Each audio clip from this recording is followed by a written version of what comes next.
Hi everyone, the purpose of today's video is to talk about getting started writing an introduction and specifically kind of planning out how you're going to start writing that introduction. So let's say my research question in my study or my experiment or my correlational study was, how does consumption of true crime media relate to support for law enforcement, the legal system, and perceptions of safety. So this is a research question that my methods and statistics course this summer is pursuing. In this case, my IV, or my independent variable, is true crime consumption,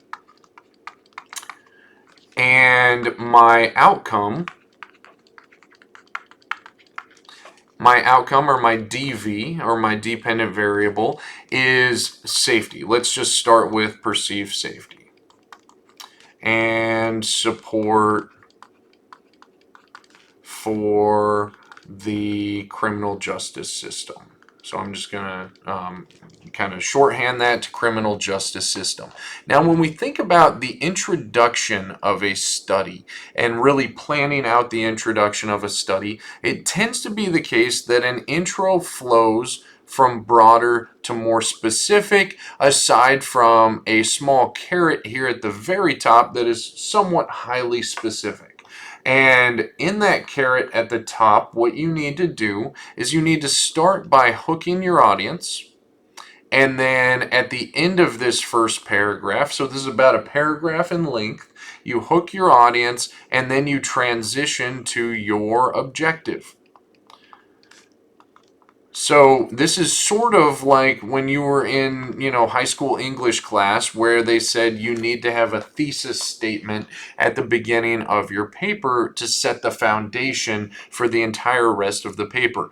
If you don't give your objective in the very first paragraph, the reader might say to themselves, listen, this is all great information that I'm reading, but I have no idea why I'm reading it. You have to give the objective at the onset. Now, it's also very helpful to engage your reader at the onset as well.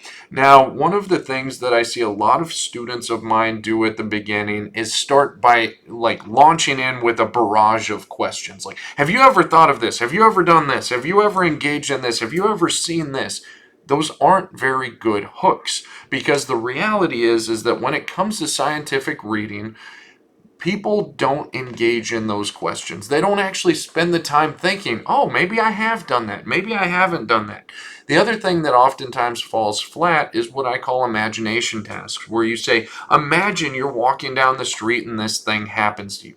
People don't actually imagine that. They don't take the time to engage in that process, and instead the hook falls flat and they move on and they're not engaged. What is a much better hook is something like a statistic or something from current events, where you say, let's say I was running a study on perceptions of racism, and I brought up how people differ in their support for the Black Lives Matter movement. Bam! That is a hook, because people can see that in society, people do differ in their support for the Black Lives Matter movement, and that might be affected by how they perceive prejudice. And now all of a sudden, I've hooked the audience, I've given the objective, and I've really gotten into this idea that maybe I'm examining support for Black Lives Matter as predicted by the way that people conceptualize and think about prejudice. I've hooked them with a current event, and then I've provided my objective. In this case, we might hook people with a statistic about how often people consume true crime, or how big the true crime is right now in terms of podcasts, like what percentage of podcasts are on true crime or something like this, so that people are really seeing that this is a major issue. And then you build to that research objective, and you sort of give the specific question that you're going to be testing at the end of that first paragraph. And so the first paragraph, it's usually about half a page to 2/3 of a page in length. And so I always tell my students about half to 2/3 of a page here at the onset, where you are hooking your audience, and then you transition from that hook into the research objective. Now, oftentimes as you transition, you do cite a little bit of stuff. So you might cite a little bit of research On, if I was going with that, like support for Black Lives Matter study, you might cite a little bit of research on people's support for Black Lives Matter and what previous research has shown. In this case, I might cite a little bit of research on, true crime consumption or something like this as I build to my objective. From that point, though, we broaden and usually you spend some time talking about your predictor because it makes sense, right? We are expecting that the independent variable is going to lead to the outcome. And so, what I always tell my students is the best way to start thinking about outlining your introduction is by spending a page or two discussing and talking about your predictor. And so, I always say, sort of, what is it? What is your predictor? And here's where you sort of discuss like the conceptual definition of your predictor. Like, what does it mean for people to consume true crime media? What are the different ways in which people consume true crime media? Like, you're just going to spend a little bit of time setting up like what that thing is. So, what is it? And then also, what is it associated with?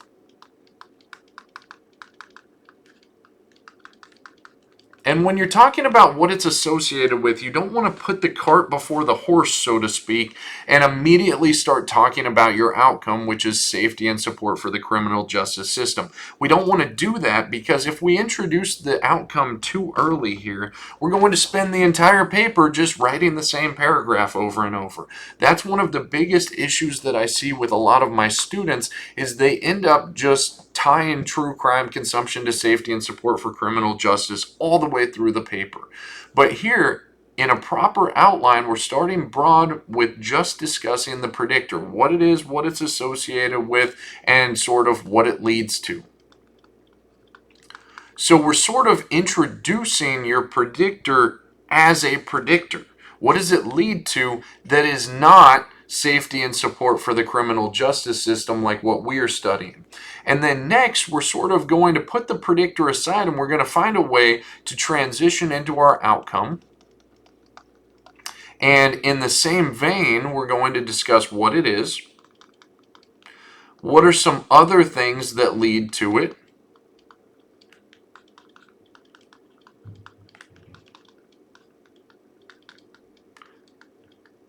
So other things that lead to safety and support for criminal justice. And then we're going to tie our predictor to our outcome in the last section before, and this is where you're going to discuss any research that has already made the connections or has started to make the connections.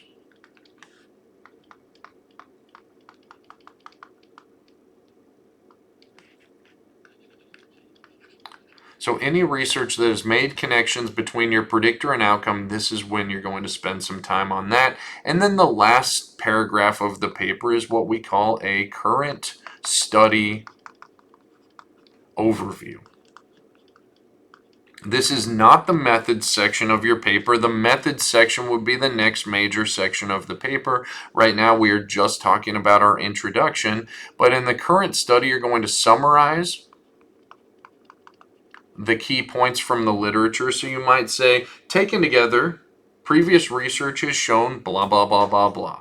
And you're still going to cite that previous research. So as you call back, you'll still provide citations there. So you're going to summarize and then give your objective. And then finally, you're going to give the design of your study. So with my students, a lot of times they're running a correlational study. You'll say we will correlationally examine blah, blah, blah, blah, blah. And then you're going to lead into then the final thing is the hypothesis. And it should be clear based on the design of the study and the variables that you've introduced now why you are hypothesizing that thing. So in terms of like what percentage of the paper or the total paper you would dedicate to each of these sections. The predictor, so this 1/2 to 2/3 of a page, usually that's about right for any length of paper.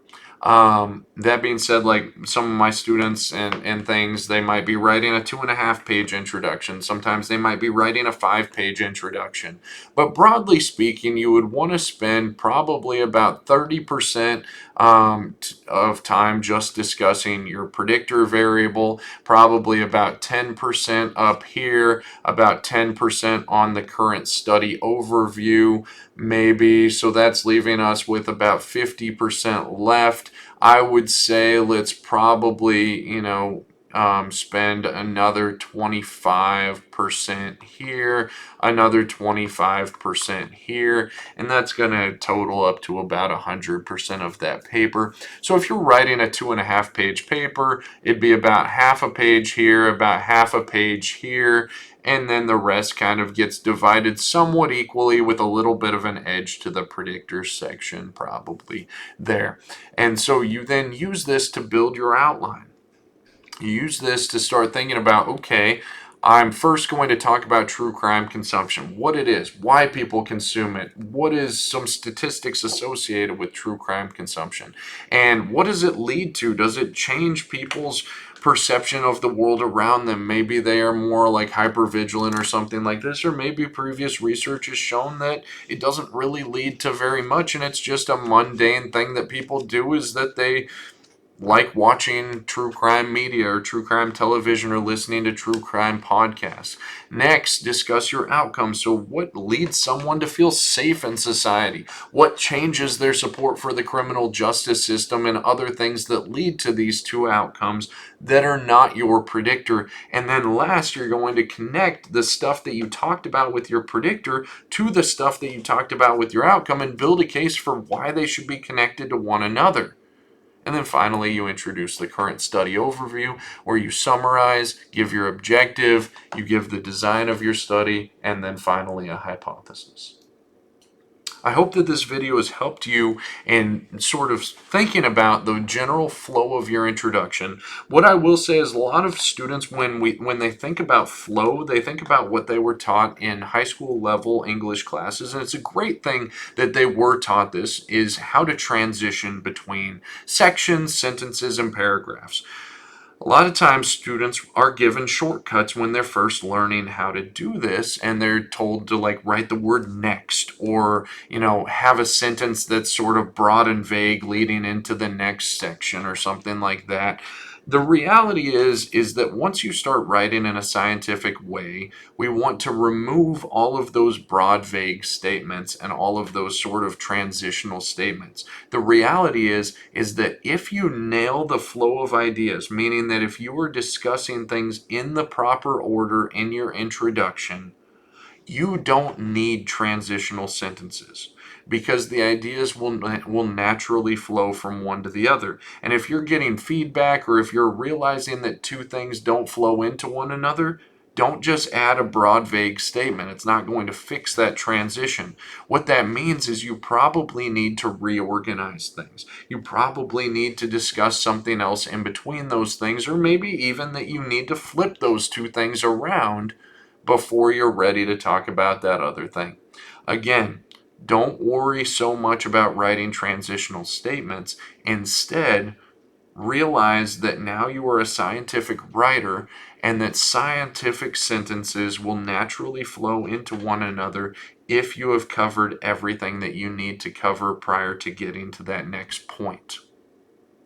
So if you have any questions, please let me know. I'm always happy to answer questions on these videos. Otherwise, happy writing and enjoy writing those introductions. They actually are really fun once you realize and start to get a hold on how they're written.